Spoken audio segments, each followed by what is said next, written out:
ठाकरे गटाच्या नेत्या आणि प्रवक्त्या सुषमाताई अंधारे आपल्याबरोबर आहेत। ताई, वैष्णवी हगवणे प्रकरणामध्ये वैष्णवी हगवणेचं जे बाळ होतं, जे धमकावून कसपटे परिवाराकडून निलेश चव्हाण आणलेलं होतं, जवळपास 10 दिवस निलेश चव्हाणच्या शोधासाठी लागले। मात्र आज तो नेपाळच्या बॉर्डरवरती पिंपरी चिंचवड पोलिसांना सापडलेला आहे। या तपासात निलेश चव्हाणच्या अटकेनंतर या प्रकरणामधली जी चौकशी आहे किंवा तपासाला आणखी काय वेग येईल असं तुम्हाला वाटतं? मुळात निलेश चव्हाण हा 10 दिवस होता कुठे, कुणाच्या मदतीने लपला, कुठे कुठे फिरला आणि त्याला नेपाळला जायचा रस्ता कोणी सांगितला? नेपाळमध्ये कोणी होतं का? कोण होतं नेपाळमध्ये ज्यांच्याकडे तो जाणार होता? या अनेक उपप्रश्न तयार होतात। पण निलेश चव्हाणच्या अटकेने आता काही गुंता सुटेल असं वाटते। जसं की वैष्णवीच्या घातपातामध्ये निलेश चव्हाण प्रत्यक्षदर्शी एक आरोपी आहे का? पुरावे नष्ट करण्यासाठी त्याने मदत केलेली आहे का? बाळ शस्त्राचा धाक दाखवून त्याने गायब केलं आणि ते शस्त्र त्याला पुणे ग्रामीण पोलिसांनी परवाना नाकारलेला असताना पोलीस महानिरीक्षक जालिंदर सुपेकर यांच्या रेकमेंडेशनवर मिळालं। मग जालिंदर सुपेकरचं आणि निलेश चव्हाणचं काय रिलेशन आहे? जालिंदर सुपेकरांनी या एकाच गुन्ह्यात मदत केली आहे का याच्यापेक्षा अजून अनेक गुन्ह्यामध्ये मदत केलेली आहे? असे कितीतरी प्रश्न आहेत, ज्या प्रश्नांची उत्तरं या अटकेनंतर मिळतील असं वाटतं। मात्र निलेश चव्हाण जो आहे त्यानं बाळ जे आणलेलं होतं, त्यांच्या वकिलांचा युक्तिवाद कोर्टामध्ये पाहायला मिळाला की निलेश चव्हाण याच्यामध्ये आरोपी कसं काय असू शकतो किंवा एखाद्याचं बाळ सांभाळायला घेणं म्हणजे माणुसकी दाखवण्यासारखं आहे। जो हगवणीच्या कुटुंबाच्या वकिलांनी जो कोर्टामध्ये दावा केलेला आहे की प्लास्टिकनं मारणं म्हणजे की काय मानसिक छळ होतो का किंवा प्लास्टिकला हत्यार म्हणायचं का, या युक्तिवादाकडे कसं पाहता? एक लक्षात घ्या, वैष्णवीला जी मारहाण झालेली आहे आणि त्या संबंधाने जी FIR आलेली आहे त्या FIRमध्ये 323 324 सेक्शन आहे। 323 324 सेक्शनचा अर्थ प्लास्टिकच्या पाईपाने मारहाण नाही, तर धारदार तीक्ष्ण शस्त्राने मारण्याच्या उद्देशाने केलेली मारहाण आहे, ठरवून केलेली इंटेन्शनने केलेली मारहाण आहे। हे मुळात त्या सेक्शनचं डेफिनेशन झालं। आता दुसरी गोष्ट, निलेश चव्हाणने बाळ जपणूक करण्यासाठी घेतलेलं होतं, मग त्याच्यासाठी शस्त्राचा धाक दाखवायची काय गरज आहे? मग ते बाळ अज्ञात ठिकाणी का ठेवलं? मग ते बाळ आपल्या स्वतःच्या पत्नीकडे घरी का बरं नेलं नाही? त्यामुळे वकिलांचा जो युक्तिवाद आहे तो अत्यंत बाळबोध आहे। विशेष हे जे वकील महाशय आहेत ते ज्या पद्धतीने वैष्णवीचं चारित्र्य हनन करायचा त्यांनी प्रयत्न केला तो तर अत्यंत अश्लाघ्य आहे। कारण मुद्दा क्रमांक 1, ते जे बोलत आहेत ते कुठेही रेकॉर्डवर आलेलं नाही। जी गोष्टच रेकॉर्डवर आली नाही त्या संबंधाने वकिलांना मीडिया ट्रायल करायचा काहीही अधिकार नाही।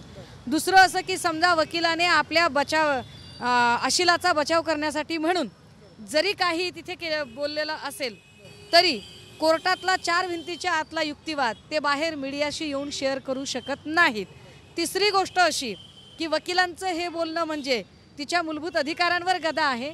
कारण तुम्ही ज्यांच्या संबंधाने बोलत आहात ती व्यक्ती स्वतःचा डिफेन्स करायला आज हयातच नाही आहे। मग जी व्यक्ती स्वतःची बाजू मांडायला हयात नाही त्या व्यक्तीवर शिंतोडे उडवण्याचा वकील महाशयांना काहीही अधिकार नाही।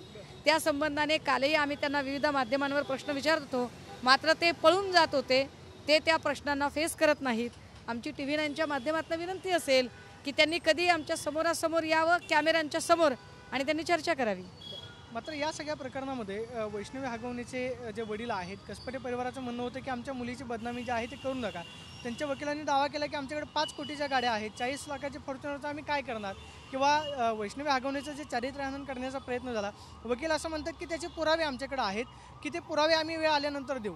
मात्र सरकारी वकिलांचं म्हणणं होतं की तुमच्याकडे जर पुरावे आहेत तर तुम्ही का देत नाही? एक लक्षात घ्या, ते ज्या पुराव्यांच्या संबंधाने बोलत आहेत ही गोष्ट कुठे असते? ही गोष्ट जेव्हा मॅटर इव्हिडन्सला लागतं, साक्ष पुराव्याला लागतं, जेव्हा आर्ग्युमेंट चीप क्रॉसने होतात तेव्हा या सगळ्या गोष्टी येतात। आत्ता फक्त बेल पुरतं त्यांना बोलायचं आहे आणि बेलमध्ये ते अशा पद्धतीचे युक्तिवाद आत्ता त्यांचे काहीच कामाला येणार नाहीत। हा एक भाग आहे। दुसरं महत्त्वाचं असं आहे याच्यामध्ये की जे वैष्णवीच्या वडिलांनी सांगितलं किंवा आमच्या पोरीची बदनामी करू नका, जे अत्यंत वाईट आहे। परंतु जेव्हा कसपटेंच्या या युक्तिवादावर वकील सांगतायत की माझ्याकडे पुरावे आहेत, तर त्यांनी ते पुरावे ज्या दिवशी चर्चेला येतील त्या दिवशी त्यावर भाष्य करणं अपेक्षित आहे। आत्ता त्यावर त्यांनी भाष्य करून उपयोग नाही। परंतु ते जेव्हा म्हणतात की कोट्यवधीच्या गाड्या जर होत्या काय त्या हगवणेंकडे तर आम्हाला फॉर्च्युनरची काय गरज आहे, मला वाटतं या प्रश्नाचं उत्तर मिळवण्यासाठी ॲडव्होकेट दुशिंग यांनी अजितदादांना चौकशीसाठी कोर्टात बोलावलं पाहिजे। कारण फॉर्च्युनर गाडीची चावी ही अजितदादांच्या हातानं दिलेली आहे, ज्याचे व्हिज्युअल्स आहेत आणि ते तुम्ही कसेही डिनाय करू शकत नाही. त्यामुळे हा जो वकील आहे तो अत्यंत बाळबोध युक्तिवाद करत आहे. या प्रकरणामध्ये जो हगवणेंकडं शस्त्र परवाना दिलेला होता त्याची बरीच चर्चा होती. एक म्हणजे त्यांनी जो पत्ता आहे तो चुकीचा दिलेला होता, त्या प्रकरणामध्ये त्यांच्यावरती गुन्हा आहे, किंवा तत्कालीन पोलीस आयुक्तांची त्याच्यावरती सही आहे, किंवा जालिंदर सुपेकर यांच्यावरती आरोप होत आहेत की त्यांच्या या प्रकरणामध्ये सही आहे. जालिंदर सुपेकर यांची भूमिका या प्रकरणामध्ये नक्की तुम्हाला काय वाटते? गृह विभागानं त्यांच्याकडे जो महानिरीक्षक पदाचा जो चार्ज होता, जो की येरवडा असेल, संभाजीनगर असेल किंवा नागपूर असेल, त्या जेलचा त्यांच्याकडून जो त्यांचा जो अधिकार होता तो काढून घेतलेला. जालिंदर सुपेकर यांची भूमिका या सगळ्या प्रकरणात प्रचंड संशयास्पद वाटते. ज्या पद्धतीने एकीकडे हगवणे कुटुंबाचे वकील युक्तिवाद करतात की नाही, तिने आत्महत्या केलेली आहे आणि उलट आम्ही आमचा माणूस गमावलेला आहे. जर एवढं दुःख हगवणे कुटुंबाला होतं की आपल्या घरातली सून गेलेली आहे, तर हगवणे कुटुंब पळून का गेलं? ते फरार का झाले? ते त्याच वेळेला तिकडे का थांबले नाही? त्यांनी स्वतःहून समोर येऊन पोलीस स्टेशनमध्ये जाऊन या आत्महत्येची फिर्याद दाखल करणं अपेक्षित होतं. निलेश चव्हाण जर बाळाची जपणूक करत होता तर तो 10 दिवस फरार का झाला? त्याला देश सोडून जायची का बरं वेळ आली? ह्या सगळ्या प्रश्नांची उत्तरं जेव्हा आपण लक्षात मिळवायचा प्रयत्न करतो तेव्हा असं लक्षात येतं की आरोपीचा बचाव करण्यासाठी वकील धादांत खोटं बोलत आहेत. मात्र या प्रकरणामध्ये जालिंदर सुपेकरांच्या सारखा कुणीतरी कायद्याची माहिती असणारा अत्यंत निष्णात माणूस हगवणेंना मार्गदर्शन करत होता, ही गोष्ट नाकारता येत नाही. आणि त्या गंभीर आरोप करताय. मी गंभीर आरोप नाही, मी वस्तुस्थिती मांडतेय की एखाद्या कायद्याची माहिती असणाऱ्या माणसाच्या मार्गदर्शनाशिवाय म्हणजे जालिंदर सुपेकरच हगवणेंना मार्गदर्शन करत होते. सुपेकर करत होते की नव्हते यासाठी सुपेकरांची CDR तपासावी याची मागणी करते मी. आणि TV9च्या माध्यमातून अजून एक मागणी करते की ज्या पद्धतीने पोलीस अधिकारी किंवा राजकीय व्यक्ती यांचा वरदहस्त या सगळ्या तपास कार्यात आणि त्यांचा प्रभाव दिसतोय, त्या अनुसार आम्हाला असं वाटतं की ही केस काढून घेतली जावी पोलिसांकडून आणि ही केस CIDकडे वर्ग करावी. कळेल आपल्याला की घातपात झाला की काय झालंय, ते वर्ग झाली पाहिजे केस. या सगळ्या प्रकरणामध्ये जी वैष्णवी हगवणेची जी जाऊबाई होती मयुरी जगताप, तिनं सुद्धा एक तक्रार जी आहे ती राज्य महिला आयोगाकडे दिलेली होती. मात्र त्या प्रकरणामध्ये पोलिसांवरती ठपका ठेवण्यात आलेला आहे की प्रकरणामध्ये पोलिसांनी चार्जशीट दाखल करायला जे आहे ते उशीर लावला, म्हणजे राज्य महिला आयोगानं पोलिसांवरती ठपका ठेवलेला आहे. या सगळ्या प्रकरणामध्ये राज्य महिला आयोगाची नक्की भूमिका काय वाटते? एक लक्षात घ्या, अशी टोलवाटोलवी करून चालणार नाही तुम्हाला की नाही त्या पोलिसांनी चार्जशीट सबमिट केली नाही. मग तुम्ही काय करत होतात? केस तुमच्याकडे होती ना, तुमचं काम होतं फॉलोअप घ्यायचं. तुम्ही का फीडबॅक घेतला नाही? संबंधित केसचा फॉलोअप तुम्ही का केला नाही? चार्जशीट दाखल करायला उशीर लागतोय म्हटल्यावर तुमच्याकडून पोलिसांना स्मरणपत्र का गेलं नाही? बरं, हे एक प्रकरण आहे का? काल मी प्रिया फुकेची पत्रकार परिषद घेतली. 2024ला प्रिया फुकेने तुमच्याकडे अर्ज केलेला आहे, त्याच्यावर काय केलं तुम्ही? आज मी एक रेकॉर्डिंग टाकली आहे. काय ते संदीपान भुमरेंची सूनबाई तिच्या भाऊजाईला छळते, ती मारहाण झालेली आहे. काल संभाजीनगर पोलीस स्टेशनमध्येचा गुन्हा दाखल होत नव्हता, तिचीही महिला आयोगाकडे तक्रार आहे. आज माझ्याकडे तळेगावमधली एक केस आहे, ती स्वतः पोलीस आहे ती बाई, आणि पोलीस असणाऱ्या बाईला तिचा नवरा मारहाण करतो, ती महिला आयोगाकडे जाते. आता याच्यावर आज महिला आयोग अजून काहीतरी बोललंय वाटतं. आज काहीतरी चाकणकर बाई म्हणाल्या की सगळी उत्तरं आयोगाने द्यायची का? तर होय, सगळी उत्तरं आयोगानेच द्यायची, सगळी उत्तरं आयोगाने द्यायची. आणि ती देता येत नसतील तर पदावर थांबायचं नाही. तुम्हाला पदावर राहायचंय तर तुम्हाला शांतपणे उत्तरं द्यावी लागतील आणि तुम्हाला प्रत्येक प्रश्नाचं उत्तर द्यावं लागेल. कारण आयोग हा एक सर्व्हिस ब्रिज आहे, ज्याला आपण सेवा सेतू म्हणतो, की ज्या महिला थेट पोलिसांपर्यंत पोचत नाही आहेत किंवा ज्या बायकांना वाटतं की त्याच्या आधी काहीतरी व्हावं, बा काही कन्सल्टेशन व्हावं, काउन्सिलिंग व्हावं, आणि त्याच्यात महिला आयोग काहीच करत नाही. विशेष गोष्ट आहे हो, म्हणजे मारहाण झाली, भांडण झालं, त्याचं कॉम्प्रोमाइज होऊ शकतं, पण सासऱ्याने वाईट नजर टाकली, सासऱ्याने हात टाकला अंगावर, याच्यामध्ये तुम्ही सुनेसोबत कसलं कॉम्प्रोमाइज करताय? त्यामुळे ह्या सगळ्या ज्या गोष्टी आहेत त्या अतिशय अक्षम्य हलगर्जीपणाची कारणामुळे घडलेले आहेत. त्यामुळे महिला आयोग असेल, पोलीस यंत्रणा, या घटनेला महिला आयोग सुद्धा जबाबदार आहे. महिला आयोग सुद्धा नाही, महिला आयोगच महत्त्वाचा आहे.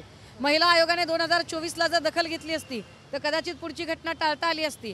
आणि महिला आयोग जे पत्रकार परिषदेत सांगते की काय 35,000 मॅटर, 35,000तल्या फक्त 35 केसेस त्यांनी सांगाव्यात. 35 ज्या केसेस त्यांनी निष्कर्षापर्यंत नेलेले आहेत, ज्या तडीस नेले आहेत. अहो, फक्त त्यांच्याकडे तक्रार आल्यावर एक मेल पाठवणं पोलिसांना आणि तक्रार दाखल करून घ्या, याला जर त्या सुमोटो म्हणत असतील तर काय बोलावं? त्यांना सुमोटोचाही अर्थ कळत नाही.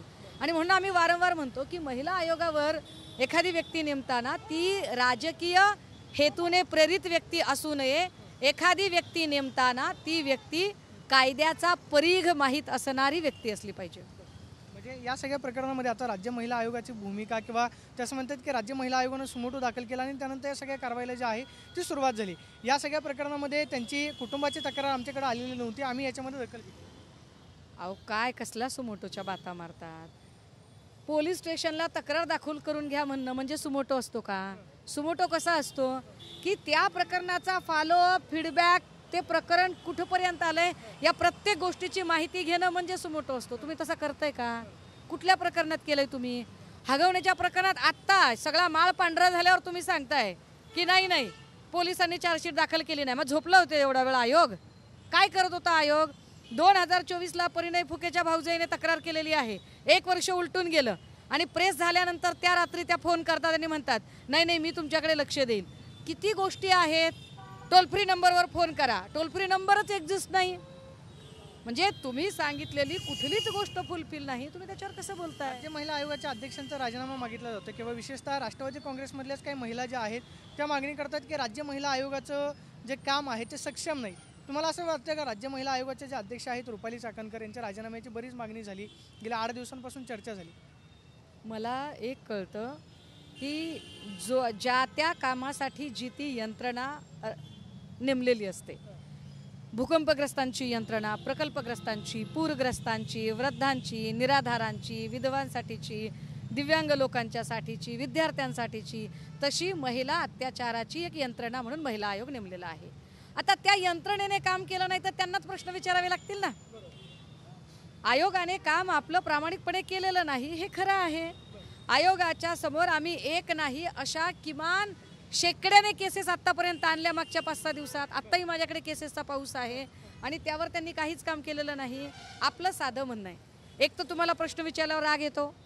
पत्रकारांना, सामाजिक कार्यकर्त्यांना, स्त्रीवादी लेखकांना तुम्ही चिल्लर म्हणता. एखाद्या पत्रकाराने प्रश्न विचारला की काय पेड पद्धतीने प्रश्न विचारता का म्हणता. म्हणजे तुम्हाला प्रश्न विचारल्यावर उत्तर द्यायची नाही आहेत.